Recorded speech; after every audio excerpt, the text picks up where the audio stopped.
عمر المحبة بيدعم نفسه يلا احنا دلوقتي توب 8 في المسابقة دي مع بعض يا شباب. طب دي تبقى نعمل قفاز مع منافسة، عمر على التريبل. منافسة شريفة دي. كلكم مع بعض يا شباب على التريبل على القفاز. ليه الملايين اللي بتترمي على الأرض دي يا جماعة؟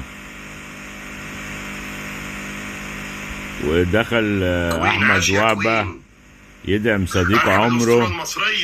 أحمد وهبة شباب مع يدعم بعض شباب. صديقه عمر. قسما بالله عم عمر وعم احمد وهبه كتر خيرهم، حد يتدخل معاهم يا شباب مع بعض.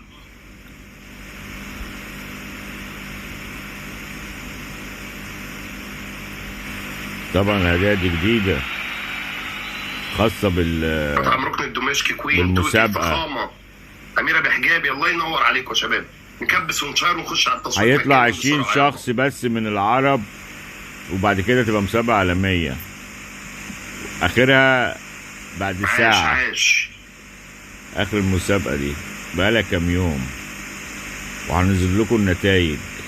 اشترك في القلب الأورانج، ارفع الصفحة اللي فوق هتلاقي كلمة كومنتي فيست، تقدر تخش عليها وتقدر تصور. انت تعمل كومنت وتشير طبعا. بس ما تساعدناش اكتر. عمر المحبة ما بيرميش دلوقتي عشان احمد وهبة اللي بيرمي. كان انا مسجل فيديوهات لعمر وهو بيدعم نفسه. ساعة ل 5 دقايق بس. والناس قالوا لي ان احمد وهبة برضو دخل النهارده اول مرة يطلع يلعب جولات وكان بيدعم نفسه. انا ما شفتش بس ناس قالوا لي.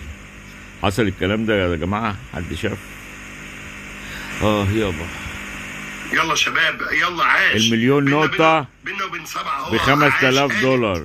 يلا شباب تكبيس عند عم عمر وشير وصوتوا بالقلب. مش كان الغلابة أولى بالكلام ده يا جماعة؟ بتشترك في القلب الأورانج. مش كان الغلابة أولى بالكلام ده يا جماعة بالفلوس ديت؟ على القلب هتلاقي كومنتي فيست اتفتحت لك.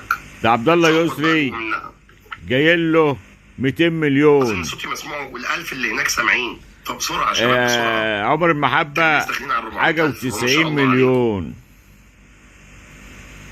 الله اكبر عليك. الله يكون في عونكم يا غلابه. شباب مع بعض ان شاء الله هناخد قفازات. ابو يوسف الغالي اكيد ابو يوسف راح ياخذ القفاز ان شاء الله.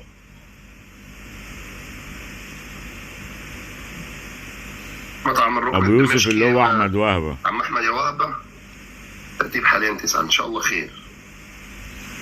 هم 9 من ساعه المغرب وهم 9 لعبوا وريحوا شويه ورجعوا تاني. صوتيهم 50 صوت صوتيهم. الله ينور عليك. استني كده نشوف. قعدوا ساعتين يلعبوا. بس كده مش عارف مين خد. ملايين ملايين ملايين. خدت القفاز مش عم احمد وهبه.